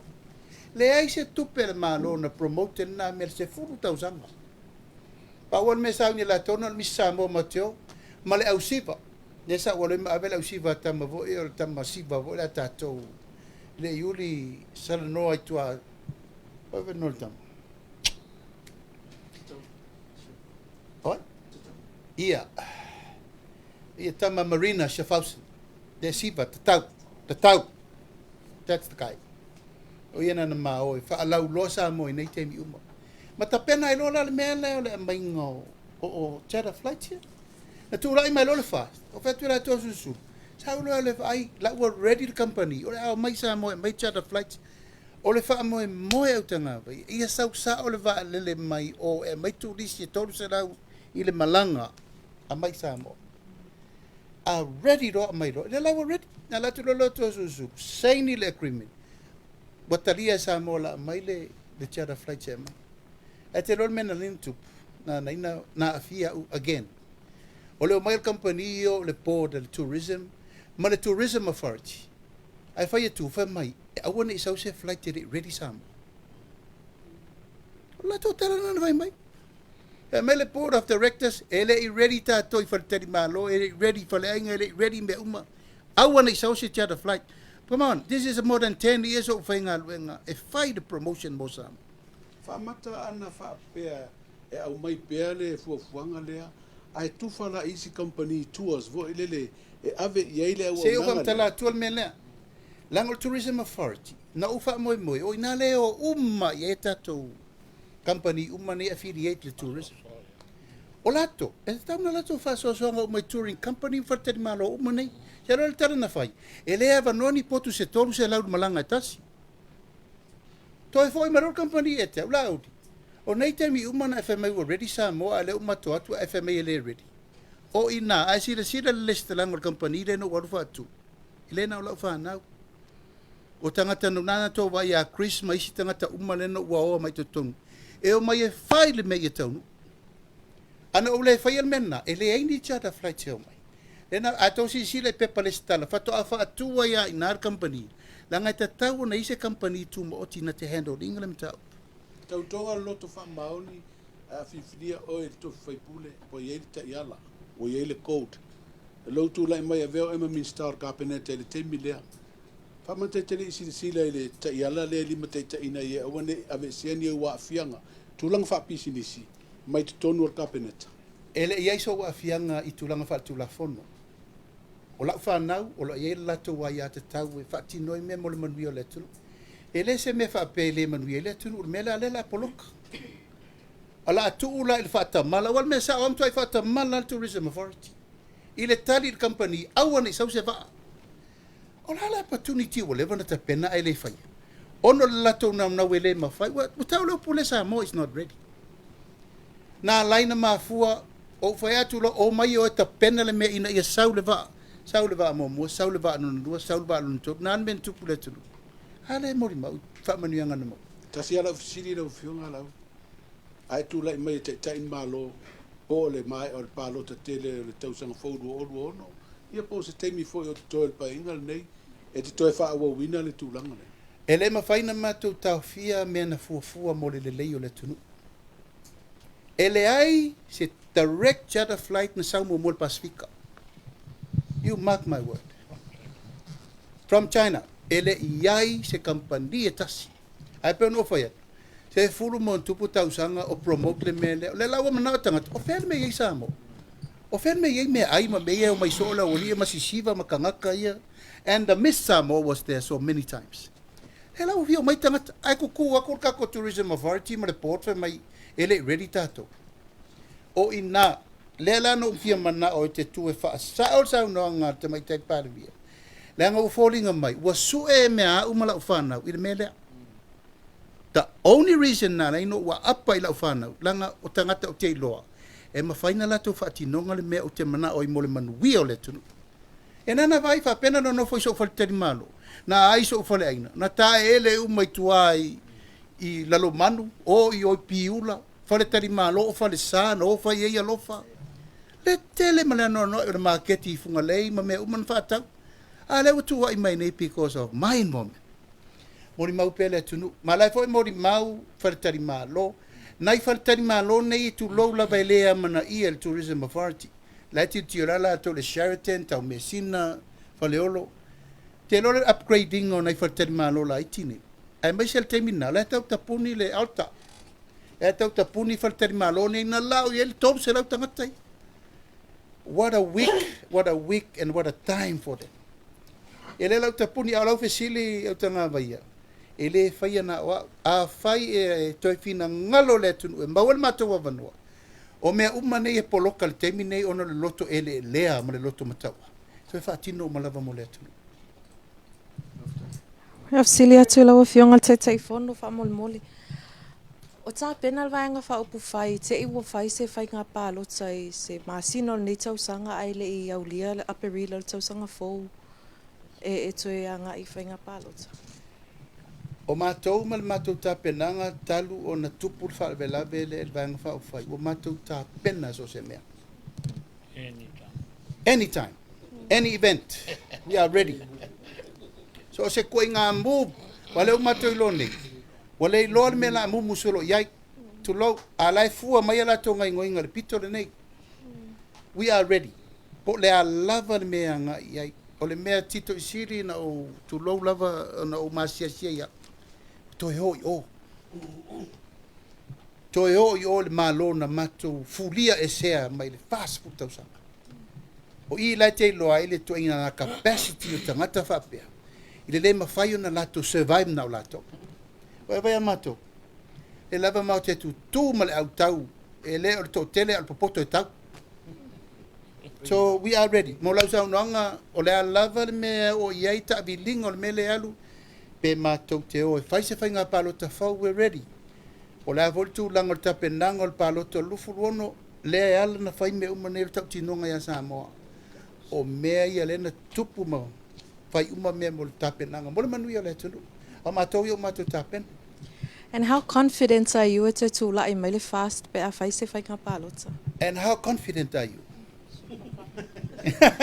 E le ro fsiri atu. We are more than confident. That's the word. O matou te le wha petulau lava. Matou te le wha mawalunga pe wha sausili. A le lava e matou te wa ai pe le meo lo anga I mai le tunu uma me uma I whai. O tai ao e fola I me le tunu.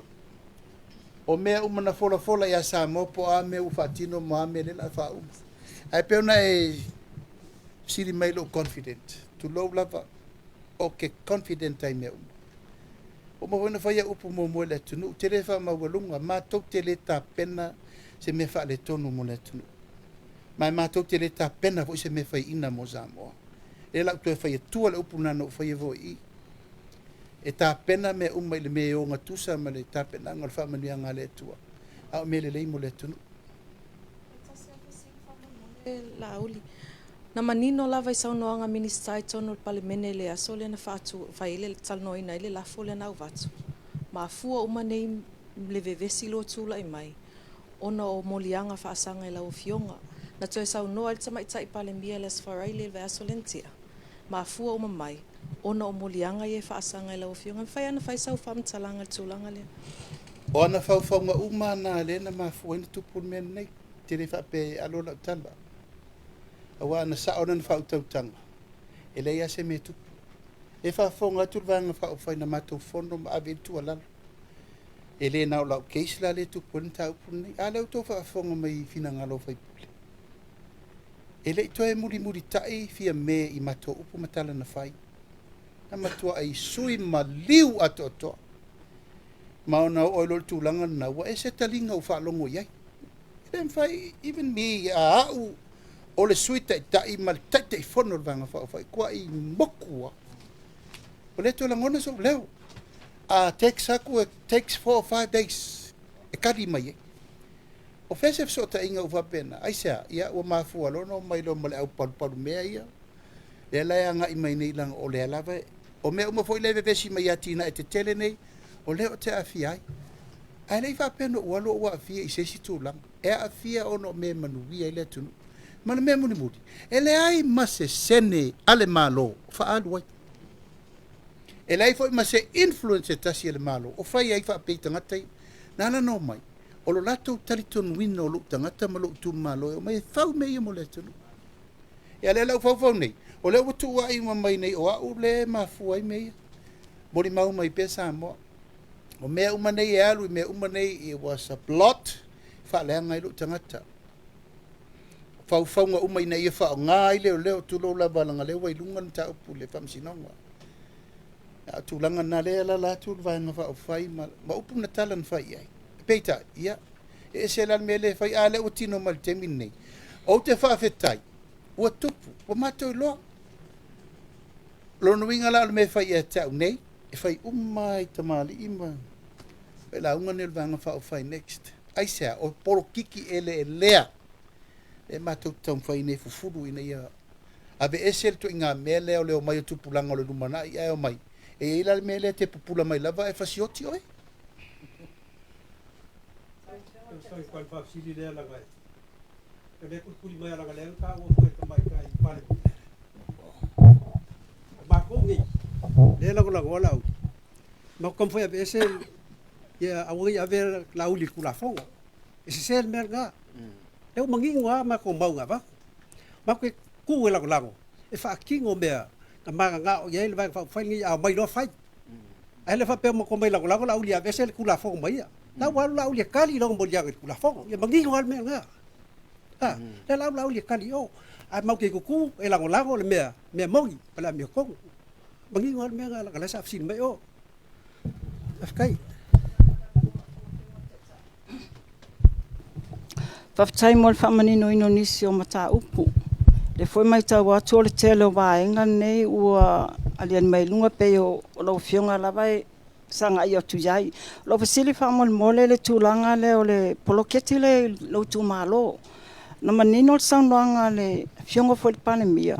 Ua tele tau sanga o Fatino ia le poloketi nei a le eise me o tino mai le sa tina e fole lo tula me lo fasili famol moli o no le anginga o ia se fianga le malo le tofianga nga mal company ne where they involve le fengo le tofianga nga ne ia le malo e paua le matafa yo le malo o le isu ngo le senge fatanga no fai ta pone e le sa isu le chopi pi le senge a me fast ko o loka o le fata ator tau sanga tanu na mai le application le free zone economical zone le ele mo se la isene ta ofi a le o mana issue la isene le stock exchange mai si me le fo ta ofi ele ai se investa la langi ni de toi fi sau se tunu e lo e poloka ele te tunu wina me le ai malato a vai o commitment le fenga malo na matana te tongi na mato lisi lo se la di masua pe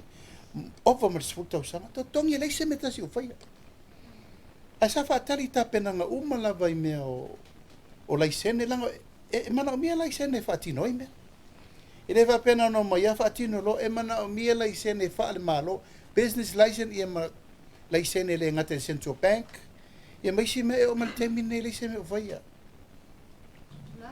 lo se fia lo fionga te tai tulanga foi lele e o mai ala to mala to loas investors ia le ala na ele ai se me fa pena o tupu e follow ele ai se company mai manilato tu la fono e apalai nei they follow our laws ele ma fai o mana nala no mai ia company nei ona lai ele lato investment pio le fai nei sa mo e fai mai a sa malau family ona ena sa lo le mo lo tanga tanu pe fa pe fa vidiona le ovo o la poloketi na ia sina le stala men menna ele ai al mena le utu fa tasi ele fa ingo tangata pese lau pe o se lau o tangata la na le mai tonu tangata na la ia la tu tupe o maulo fa inga fa rengo si mea a mai tato ia e ko manufactured ma fai de lei ma o packet ba ave tato talo me uma po ame ma fai tato fausia mai lungo tato raw materials ma resources le sa mo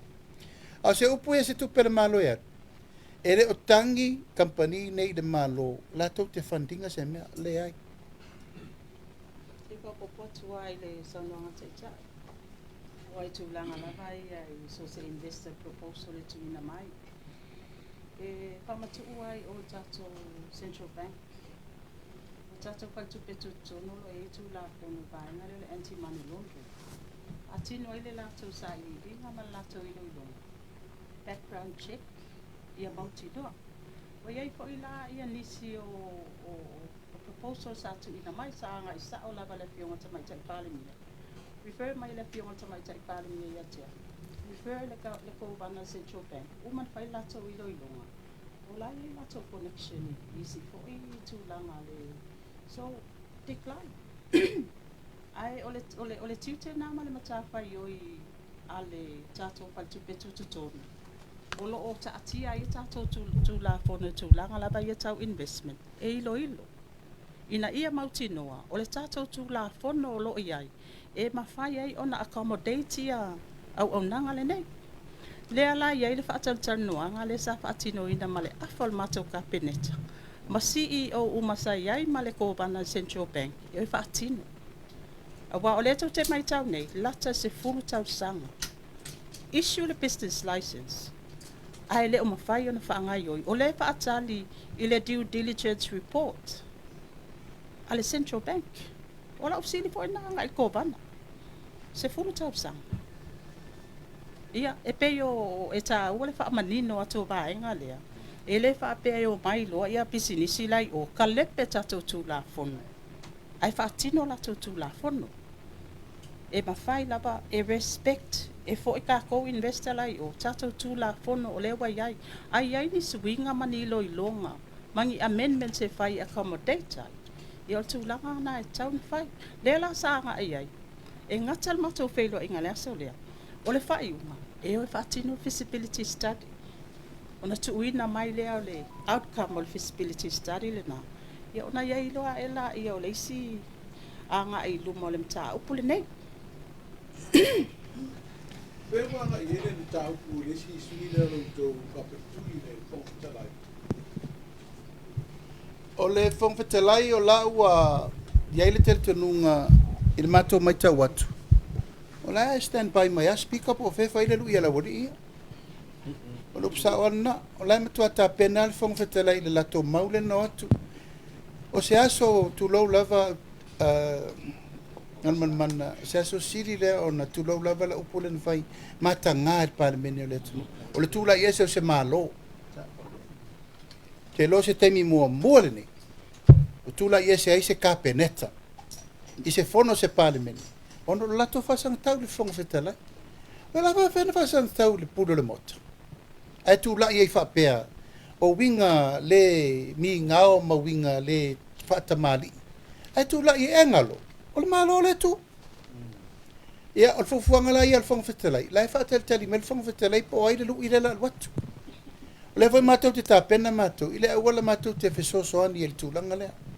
Nanga le mātou te ilo. O le ini le majority o le mātou vai ngā whawhai.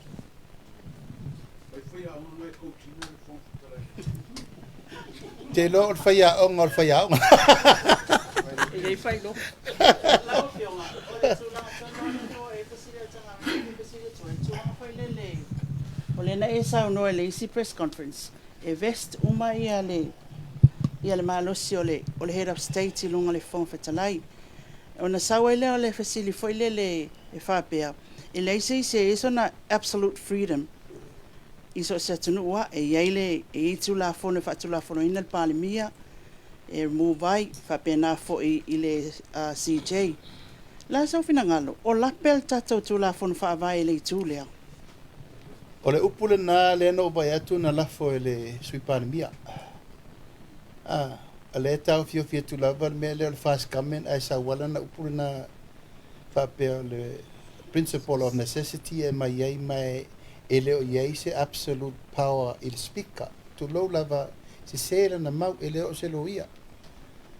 Au te marmalama tu la fono se futau sanga o whongwhitalai. That's the law.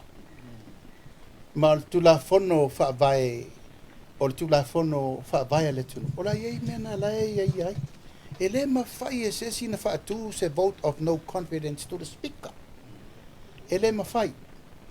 Ia, malona malama na e tau mamoli mai e pēwholinga mai e au I awhia me. Rea lau whai tuala lea. E te alo tuala. O le vantau muri mai a mātou e mate fsosoni. Se fsosoni me whapa ufia me. E la whai atu tala lea. O le tangata mua le whangutu lua le iai nei o sui panemia. O le vana viri mai a tau e fia mausa vano mate whelo iai. E sauma mai le to iwa lai o e whapa ufia me. A se vai la I upu matala I e whai teimin nei. A mana fi whamamalama ia, whamamalama o lei sui o mato vanga na o tu ua iei. Irei mana mate whea ngai, because I don't trust him. O tu ua iei sui o le whangam wharse la alu lati tala noa po la tonu me la e whai mai iei. A lau whai unga na whai iei, e lea tu e tala noa ta ua waturi oi. A lea la e wha adi melo na malamalama le me lea ngai whonga whetalai, ia.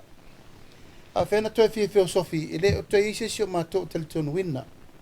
A o ia lena, len e tu I talanga o fia me ai ese ngai ngoinga lai fai. La sau fai mai a matou la sau mala to ivo ia en paina mai ai o to fatanga I to tonu matou vai. Ele ai. We already make the decision. He's out. Ya lela evange mai la valo no fi na ua na le speaker e tau fai le principle of necessity. Ese mea. Mai le apalaia fo le mena o le ase el malo e ui antato o solitu lafo. A le anga I o le malo.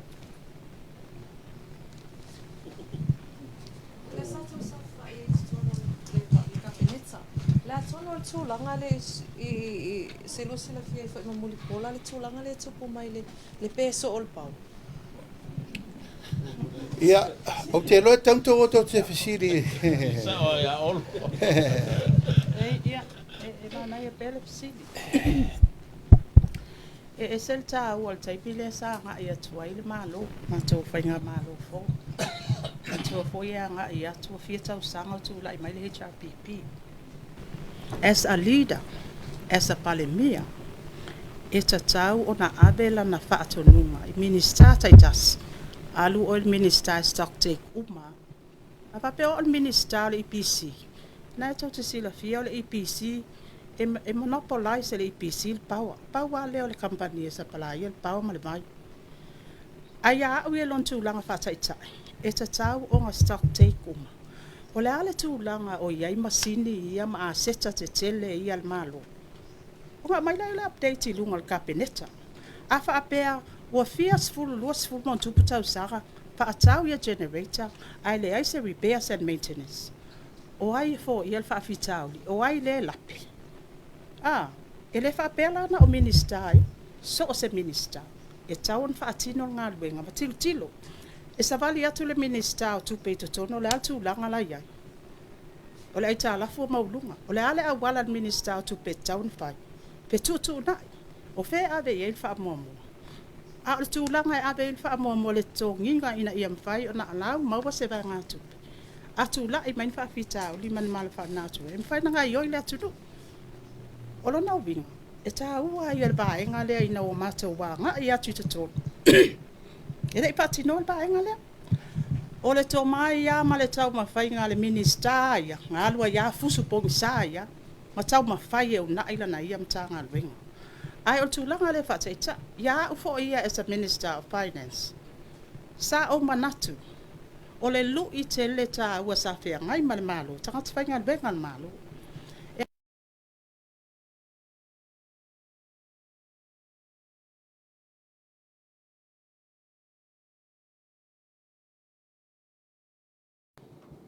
Tau na o atu le fionga te pai tai pale mia.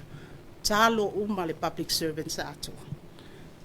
Tu atu nofo atu le malofo. Faila na sau noanga. She need to set the scene. Why? Ke le lu itau tele le na. Anga yo aku ia le le malofo. Malanga na batau. Ke le yo le esesenga. Sa abel fata o itangata. O le koa lea o le anava tau o whai ngā mālo. Lea lava e mātou te mai tau wina le taimi le nei.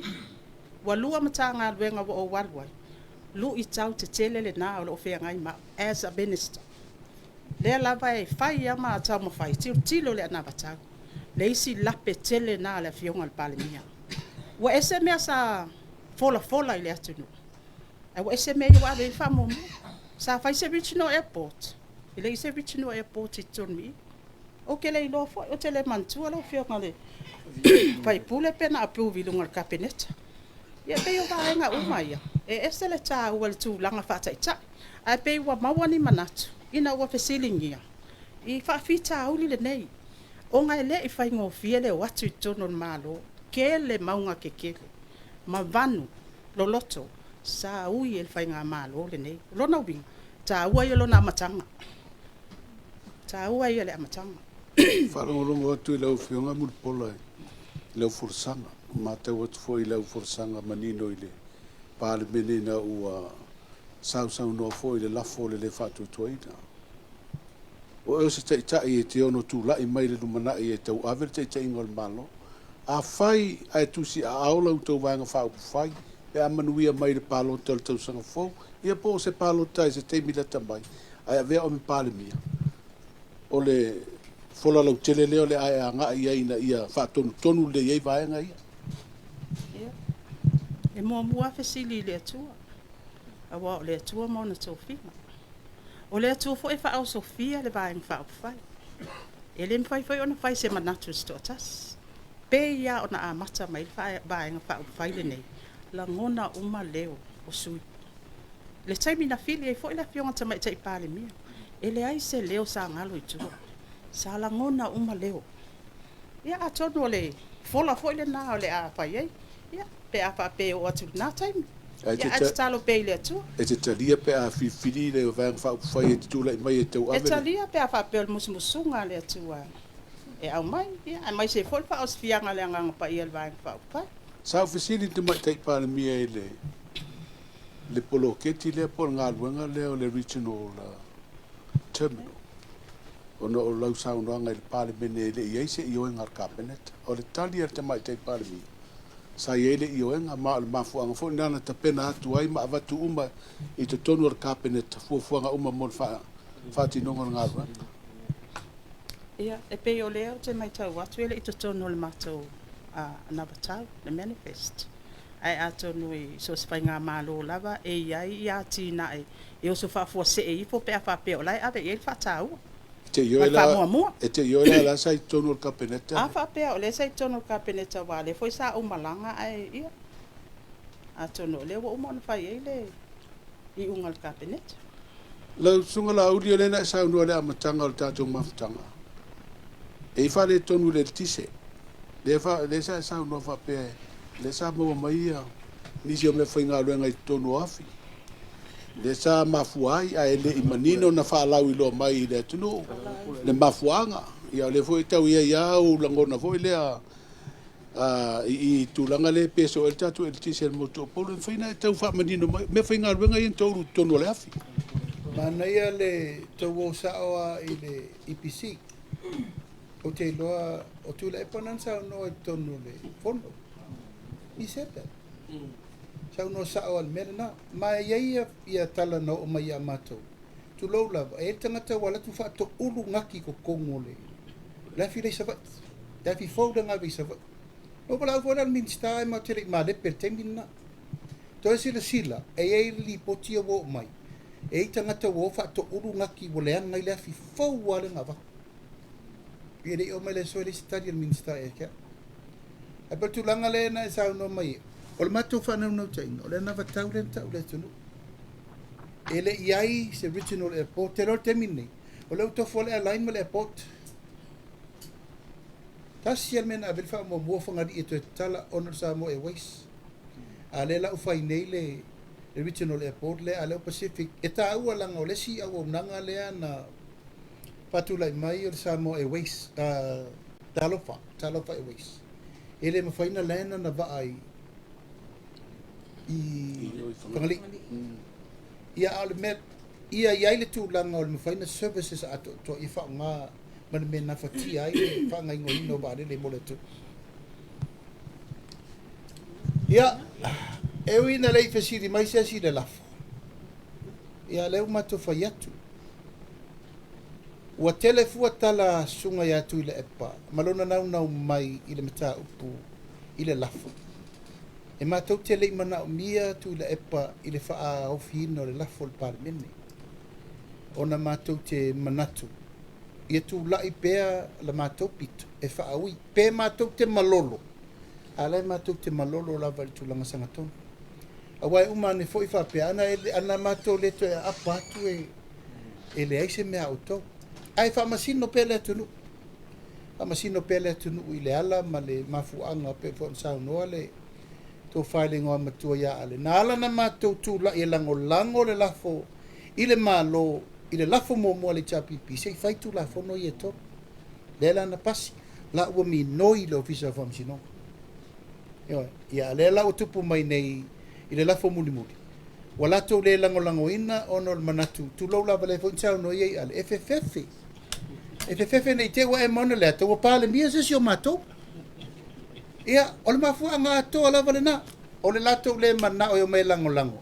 Wa al mena tu e o iei. O le mato te fai atu. O la ele stala alo ia e lua sifuru ma le iwa le il pati. O yo lea, wa manino ele mato le vai. E se upu na tala na fai marito iwa lea. E se upu na tala iwa sau. Tai au, i le fono le ATM e mawele i unga.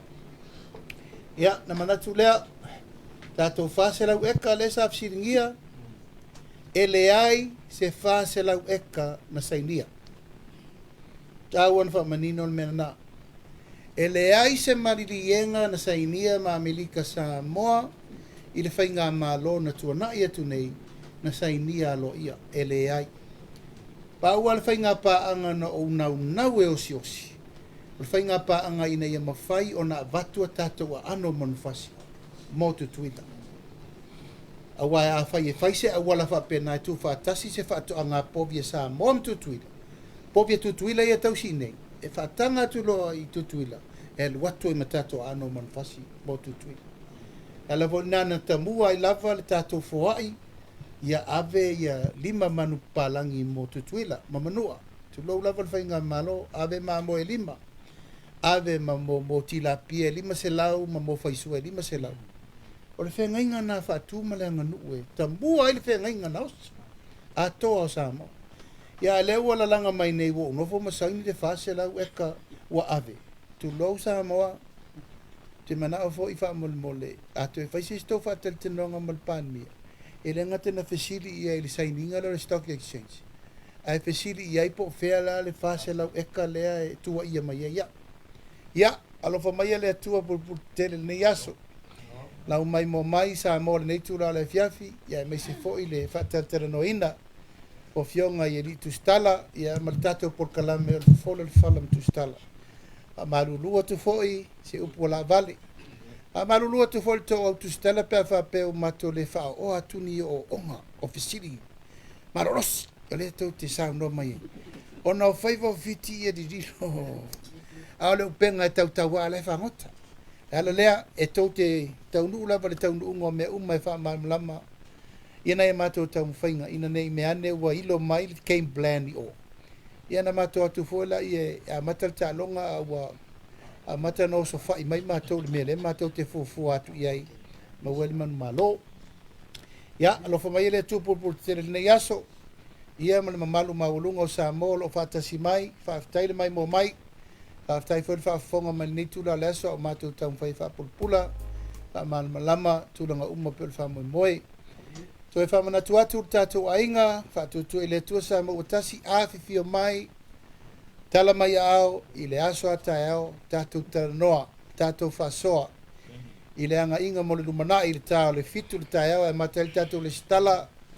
ia fasolo tu la belta le iva si fasolo por kalame uma mo tatu fa mo moi o i e to te sila fia mai le anga inga mo le lumana o tatu vaenga fa fai mo tatu ainga fast mo le fa laude le ino me o lo tupu mai ia ma le fa mautu ina o nisi a tātou tonu fai langa ele faia na mātou o vanga suia fai pule tau pen tā pāse fa mauninga me pa ia malu malu mawalunga o tātou o tanu e mei se tātou au lango ia lo fa mai ele tu o nei aso ma ua tō whae le tō fionga ili tu stala te tu stala o fo tō wha ma losi mātou sui nei o lo la latu o fionga ili fai pule ai fai ula tala au tanga baia mana o lea e mawalo malosi o le mana mana tanga te oti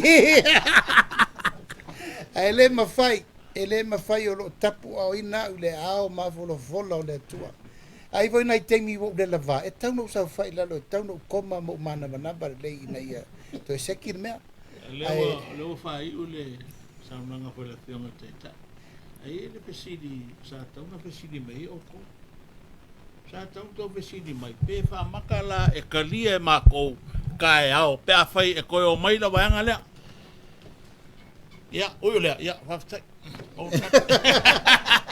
ya manuia tato fa sa mo ma to lo fatu